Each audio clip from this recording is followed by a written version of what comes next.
이스라엘 백성들이 여리고 맞은편 모압 평지에 있을 때 하나님께서는 계속해서 모세를 통하여 말씀하시게 됩니다.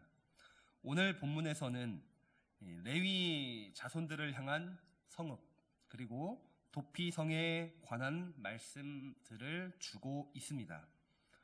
앞선 본문에서는 12지파의 가나안 땅 분배에 대해서 하나님께서 말씀하셨죠. 그리고 나서 이어서 이제 레위 지파 사람들에게는 어떠한 식으로 성읍들이 주어지게 되는지, 또한 그와 더불어 이 도피성의 제도를 통해서 이스라엘 공동체에 어떠한 메시지를 전하고 있는지 이 내용을 중심으로 살펴보도록 하겠습니다. 먼저 살펴볼 내용은 레위 지파를 위한 이 성읍이 주어지고 있다라는 것이죠. 본문 2절과 3절 말씀을 다시 한번 보면 이스라엘 자손에게 명령하여 그들이 받은 기업에서 레위인에게 거주할 성읍들을 주게 하고 너희는 또 그 성읍들을 두르고 있는 초장을 레위인에게 주어서 성읍은 그들의 거처가 되게 하고 초장은 그들의 재산인 가축과 짐승들을 둘 곳이 되게 할 것이라 하나님께서 말씀하십니다. 이 말씀을 가지고 이제 레위 지파, 레위 자손들의 이 공간에 대해서 한번 생각을 해보자면 사실 기본적으로 레위 지파에게는 이 기업이 주어지지 않습니다. 약속의 땅 가나안 땅이라고 하는 그 영토에 레위 자손들을 향한 기업 자체는 없어요. 여기에서 말하는 기업이라는 것은 레위 사람들이 농사를 지을 수 있는 농경지, 또한 자손 대대로 전해줄 수 있는 사유지, 먹고 사는 방식을 해결할 수 있는 땅을 의미합니다. 이들이 실제로 일을 하며 먹고 살 수 있는 기업 자체는 레위 지파에게 주어지지 않죠. 그러나 그렇다라고 해서 이 자손들이 거주할 공간까지 주어지지 않는 것은 아니었다라는 것이죠.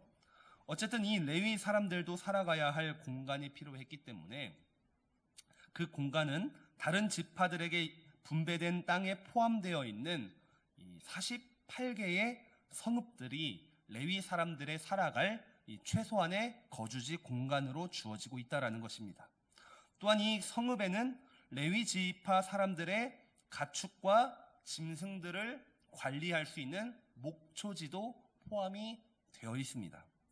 그래서 8절 말씀을 보게 되면 레위 지파를 제외한 나머지 각 지파들, 12개의 지파들은 이 가나안 땅을 기업으로 각각 받게 되는데 이때 많은 땅을 받게 되는 사람들은 더 많은 성읍들을 내어줘야 했고 적은 땅을 받게 되는 사람들은 적은 숫자의 성읍들을 내어놓아야만 했다.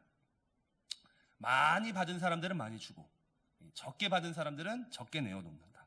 이것은 어떠한 원리냐면 우리가 앞선 민수기 18장에서 살펴본 이 11조의 가르침과 사실 굉장히 비슷한 맥락입니다. 그들이 가진 소유에 따라, 그들이 얻은 이 열매의 결실에 따라 믿음의 분량대로 하나님께 드리는 형식과 이 맥락을 같이 한다고 볼 수 있다라는 것이죠. 더 많은 기업을 받아 누리는 자들은 더 많이 내어놓고 드림으로 이 레위 사람들을 살리게 된다라는 것이죠.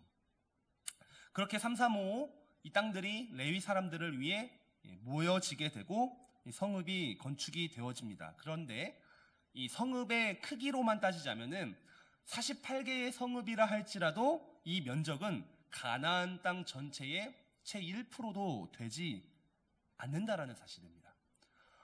지파는 총 13개죠. 12지파가 땅을 분배받고 레위 지파까지 하면은. 그런데 상식적으로 보면은 13분의 1의 면적이 레위 지파에게 주어져야 할 것 같지만 사실 그렇지 않다라는 것이죠. 땅 자체는 12지파가 분배를 받지만 그들이 많이 받은 자는 많이 내어놓고 적게 받은 자들은 적게 내어놓음으로써 레위 지파들이 살아가게 되는 공간은 가나안 땅 전체의 1%도 되지 않는다. 그러니 이 레위 자손들의 삶은 처음부터 부유함은 전제되지 않았다라는 것을 우리가 기억을 해야 돼요. 이들에게 주어지는 공간이란 최소한의 거주지예요. 이들이 그냥 먹고 살아가고 하나님을 섬기며 백성들을 섬길 수 있는 공간. 그래서 이 레위 자손들은 오로지 이스라엘 백성들의 믿음의 분량대로 살아가는 존재라는 것을 우리가 기억을 해야 된다. 이 백성들이 믿음이 있어야만이 11조를 내고 공간을 내어주어 이 레위 사람들이 살아갈 수 있었다. 그럼에도 이 레위 자손들은 자신들에게 최소한의 공간, 구역, 이 11조가 주어진다 하더라도 결국 이들에게는 하나님 앞에서 하나님의 임재를 상징하는 성막을 섬기는 사역과 직무를 받았기 때문에 그 사역을 감당해야만 했던 것입니다. 또한 가나안 곳곳에 흩어져 있는 48개의 성읍에 이들은 흩어져 살면서 이스라엘 백성들의 그 영혼을 위해 정결해야 했고 거룩한 삶을 살아야만 했다라는 것이죠. 자신들에게 많은 소유가 주어지지 않았고 그래서 더욱더 하나님을 바라보며 백성들의 신앙을 위해서 이들은 다른 모든 지파의 백성들보다 더 온전하게 살아야만 했다라는 것을 오늘 본문에서 한번 살펴볼 수 있겠습니다. 두 번째로 살펴볼 내용은 이 레위 자손들을 위한 48개의 성읍 중에는 6개로 따로 도피성이 지정되었다라는 사실입니다. 본문 6절을 보게 되면 이 레위 사람들을 위한 48개의 성읍 중에 6개는 도피성으로 지정되었음을 알 수 있습니다. 그리고 이 도피성의 목적은 11절에 기록되어 있는데 너희를 위하여 성읍을 도피성으로 정하여 부지중에 살인한 자가 그리로 피하게 하라는 것입니다.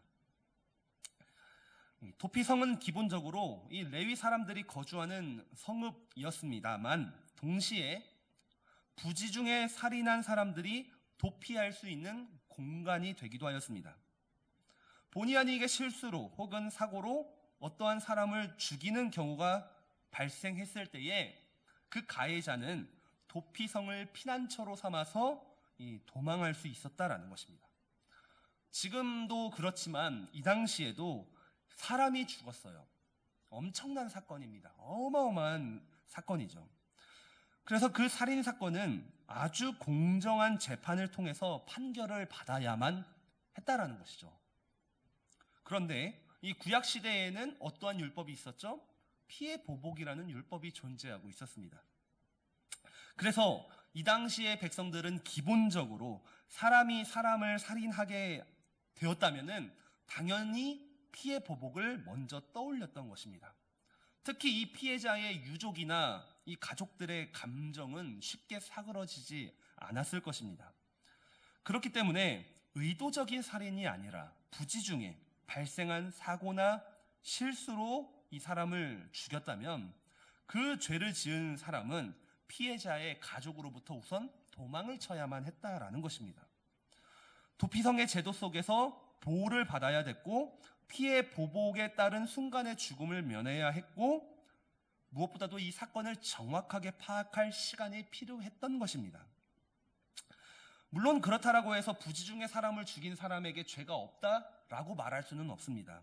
그는 실수로 사람을 죽였더라도 분명히 이 피해자 가족을 향한 이 공동체를 향한 속죄와 용서함이 반드시 필요합니다. 그렇기 때문에 이 도피성의 역할은 그 시간들까지 이 피해자의 가족이 쫓아와 보복하는 것을 막아주고 또한 방패 역할을 하는 이 제도였던 것이죠. 그래서 이러한 도피성은 요단강을 기준으로 동쪽에 3곳, 서쪽에 3곳, 북쪽, 중앙, 남쪽으로 각각 흩어져서 이스라엘 백성들 또한 타국인 이스라엘에 거주하는 모든 사람들이 어디에 있든지 하루 만에 빠르게 찾아갈 수 있도록 설치를 했던 것입니다. 그러면서 오늘 본문은 마지막으로 이 부지중에 일어난 살인과 연관하여서 그렇다면 의도적으로 살인한 사람은 어떻게 처리해야 하는지 말씀해주고 있습니다. 16절에서 21절에서는 의도를 가지고 살인하는 그 경우를 예시로 들며 말하고 있죠. 철 연장을 가지고 사람을 죽일 만한 돌을 가지고 나무 연장 같은 것들을 가지고 사람을 의도적으로 죽이고자 하는 것. 그러니까 사람을 정말로 악한 마음을 가지고 도구를 가지고 죽이려고 하는 것. 그렇게 마음을 먹고 사람을 죽이고자 했던 경우에는 분명한 살인자가 된다라는 것이고, 그에 따른 처벌은 그 가해자를 반드시 죽여야 한다라는 것이죠. 앞서 말씀드린 것처럼, 그리고 21절 하반절을 보면 율법은 그러한 살인자들을 향해서 피해 보복을 허락하고 있다라는 것이죠. 부지중에 일어난 사고나 사건이 아니라 정말로 두 손에 사람을 해하고 죽일 만한 도구를 가지고, 그뿐 아니라 그 마음속에 그 동기에 맨손으로 치더라도 정말로 이 사람이 죽기를 원하는 마음으로 그 행위를 하는 사람은 살인자라는 것이고, 피해 보복에 해당된다라는 것입니다. 따라서 이러한 피해 보복이 당연시 되었던 이 당시의 이 구약시대의 상황을 생각해 본다면, 도피성 제도는 피해 보복의 사각에 있는 부분들을 보완하고 지킬 수 있었던 하나님의 은혜라고 말할 수 있습니다. 도피성 제도로 인하여서 더 이상 기계적인 피해 보복으로 또 다른 죄가 발생하지 않고 또 다른 피해자가 나오지 않도록 안전한 피난처가 되었다라는 것이죠. 부지중에 일어난 사건과 의도를 가지고 일어난 이 사건을 분명히 재판할 시간이 필요했기 때문에 기계적으로 이 일을 처리하는 것이 아니라, 하나님은 도피할 공간과 시간 속에서 이 정의와 사랑을 구현하고 있다라는 것이죠. 따라서 이 레위 사람들의 입장에서 이 부분을 생각해 보자면, 이들은 자신들에게 주어진 48개의 성읍에 흩어져 살아가고 그 중에 6개의 성읍은 도피성. 그러니까 누군가는 이 레위 사람들은 반드시 도피성에서 살아갈 수밖에 없죠. 그러니 이들은 그 도피성에서 때로는 재판자가 되고 사람들을 중재하는 역할들, 또한 위로하고 가르치는 역할들을 했을 것입니다. 따라서 이 레위 사람들은 도피성에 머물 때에 하나님 앞에서 지혜와 명철을 구하며 억울한 피해 보복 살인이 이어지지 않도록 재판을 해야 했고, 분별하고 위로하고 가르쳐야만 했다라는 것이죠. 이렇듯 하나님께서는 가나안 곳곳에서 이 레위 사람들을 사용하셨음을 우리가 알 수 있다라는 것입니다. 사랑하는 성도 여러분, 오늘의 말씀을 통해서 우리는 여러 가지 내용을 살펴보았죠. 레위 사람들에게 주어지고 있는 성읍, 그리고 이 성읍들에는 도피성이 포함되고 또한 도피성 제도가 있고, 그래서 이 피해 보복과 또한 이 공정한 재판 등 여러 가지 내용들을 살펴보았는데, 오늘은 크게 두 가지의 교훈을 얻을 수가 있습니다. 하나는, 그렇기 때문에 이 레위 사람들은 하나님 앞에서 바로 서 있어야 된다라는 교훈과, 또 한 가지는 우리에게 언제나 피할 길을 제공하는 하나님의 은혜가 있다라는 것, 이 두 가지를 우리가 기억해야 할 것입니다. 이 레위 사람들은 자신들에게 주어진 지극히 작은 성읍들에 감사해야만 했습니다.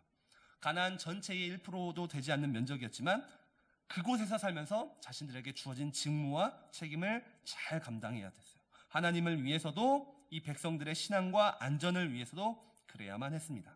특별히 도피성에 살아가고 있던 자들은 누구보다도 정의와 이 사랑 두 가지를 동시에 실현해야 했다라는 것. 그렇기 때문에 누구보다도 바로 서 있어야 했다라는 것.